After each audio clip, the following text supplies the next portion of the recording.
ഷബീദ് റാവുത്തർ ചേരുന്നു. ഷബീദ്, പുഞ്ചിരിമഠത്തിൽ നിന്നുള്ള വാർത്തകൾ എന്തൊക്കെയാണ്?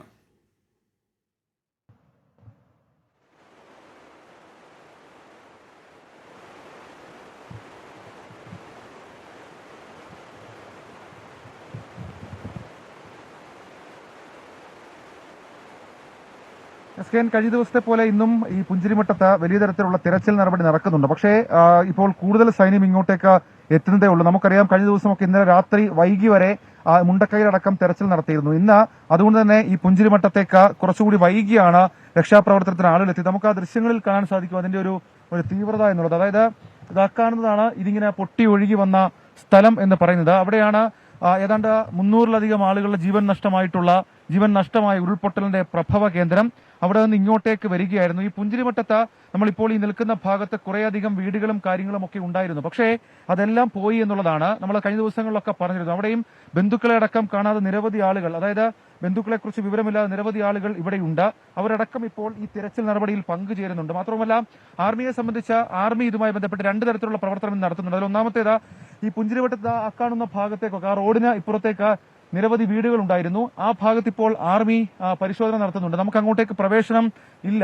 അവിടെ ഒരു പള്ളി അടക്കമുള്ള കാര്യങ്ങളുണ്ട്. കുറച്ച് മുകളിലേക്കും ഈ മലയുടെ മുകളിലേക്കും കെട്ടിടങ്ങൾ ഉണ്ടായിരുന്നു. പക്ഷെ അതിനൊക്കെ ഭാഗികമായി കേടുപാടുകളാണ് സംഭവിച്ചത്. എന്നാൽ ആ പ്രഭവ കേന്ദ്രത്തിന് തൊട്ടിപ്പുറത്തെ സ്ഥലത്താണ് കാര്യമായി വീടുകൾ പോയത്. അവിടെ ഈ അസുഖബാധിതരായ ആളുകളൊക്കെ ഉണ്ടായിരുന്നു. അവരിൽ കുറച്ചുപേരൊക്കെ മരിക്കുന്ന സാഹചര്യം ആ സ്ഥലങ്ങളിൽ ഉണ്ടായി എന്നുള്ളതാണ്. പക്ഷേ പകുതിയിലധികം ആളുകൾ ഇവിടെ നിന്ന് മാറ്റി എന്ന് ഈ പഞ്ചായത്ത് അടക്കം പറയുമ്പോൾ പോലും ഇവിടെ നിന്നുള്ള മരണസംഖ്യ അത് വളരെ കൂടുതലായിരുന്നു. ഈ താരതമ്യേന കൂടുതലായിരുന്നു എന്ന് വേണം പറയാൻ. ഏതായാലും തൊട്ടപ്പുറത്ത് നമുക്ക് ആ ദൃശ്യങ്ങളിൽ കാണാൻ സാധിക്കും. അവിടെ അല്പസമയത്തുള്ളിൽ ഇങ്ങോട്ടേക്ക് മോഹൻലാൽ എത്തും എന്നുള്ളൊരു വിവരം നമുക്ക് ലഭിച്ചിട്ടുണ്ട്. അതിനു മുൻപ് ഈ ഭാഗത്തേക്ക്, അതായത് ഇപ്പോൾ ഈ റെസ്ക്യൂ നടക്കുന്ന ഭാഗത്തേക്ക് ആളുകളെ കണക്ട് ചെയ്യാൻ വേണ്ടിയിട്ടുള്ള ഒരു താൽക്കാലിക ബ്രിഡ്ജ് അത് ആർമി അവിടെ പണിയുന്നത് നമുക്ക് ആ ദൃശ്യങ്ങളിൽ കാണാൻ സാധിക്കും.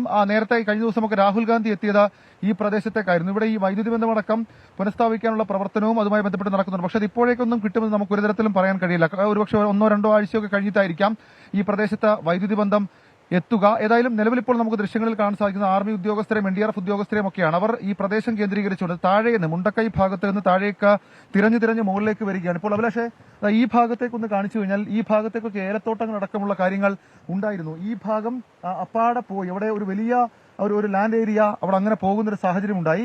ആ ഭാഗത്ത് നിന്ന് അപ്പുറത്തെ കരയിലേക്കൊക്കെ പോകാനുള്ള ഒരു കണക്ടിംഗ് സംവിധാനങ്ങളൊക്കെ ഉണ്ടായിരുന്നു. അതടക്കം പോയി എന്നുള്ളതാണ്. നമുക്ക് ആ മരങ്ങളൊക്കെ നിൽക്കുന്നത് കാണുമ്പോൾ മനസ്സിലാകും ഏത് രീതിയിലാണ് അവിടെ നിന്ന് ഉരുൾപൊട്ടി ഇങ്ങോട്ടേക്ക് വന്നത് എന്ന്.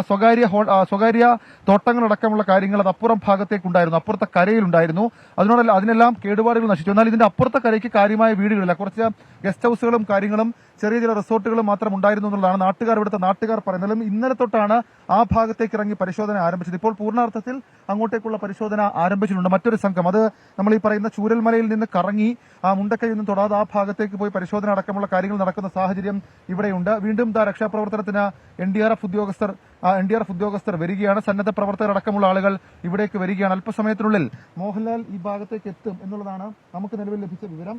അദ്ദേഹം എത്തി ഇവിടെ കാര്യങ്ങൾ, ഇന്നലെ രാഹുൽ ഗാന്ധി എത്തി അതേ പ്രദേശത്ത് ഇന്ന് മോഹൻലാലും എത്തി കാര്യങ്ങൾ, സ്ഥിതിഗതികളടക്കമുള്ള കാര്യങ്ങൾ വിലയിരുത്തും. ഇവിടുത്തെ രക്ഷാപ്രവർത്തനം കുറച്ചുകൂടി ദുഷ്കരമാണ്. കാരണം ഈ മലയുടെ മുകളിൽ മഴ പെയ്തു കഴിഞ്ഞാൽ ഏറ്റവും കൂടുതൽ ആദ്യം ബാധിക്കുന്നതും ആദ്യം പെയ്തിറങ്ങുന്നതും ഈ ഭാഗത്താണ്. ഇപ്പോൾ ഇവിടെ ചാറ്റൽ മഴ ആരംഭിച്ചിട്ടുണ്ട്. ഈ മഴ ഇങ്ങനെ നിൽക്കാതെ തുടരുന്നത് അത് ഈ ഭാഗത്തെ രക്ഷാപ്രവർത്തനത്തിന് തടസ്സമാകുന്നുണ്ട്. നേരത്തെ കളക്ടർ പറഞ്ഞതുപോലെ തന്നെ ഈ ഭാഗമടക്കം, അതായത് പുഞ്ചിരിമട്ടം മുതൽ ചൂരൽമല വരെയുള്ള ആ ഭാഗത്തേക്ക് ഇപ്പോൾ സംഘങ്ങളായി തിരഞ്ഞിരുന്ന പ്രതികൂല കാലാവസ്ഥയിലും തിരച്ചിൽ ആരംഭിച്ചിട്ടുണ്ട്. Hashmi SKN. Okay, thank you Shabeed Rawther.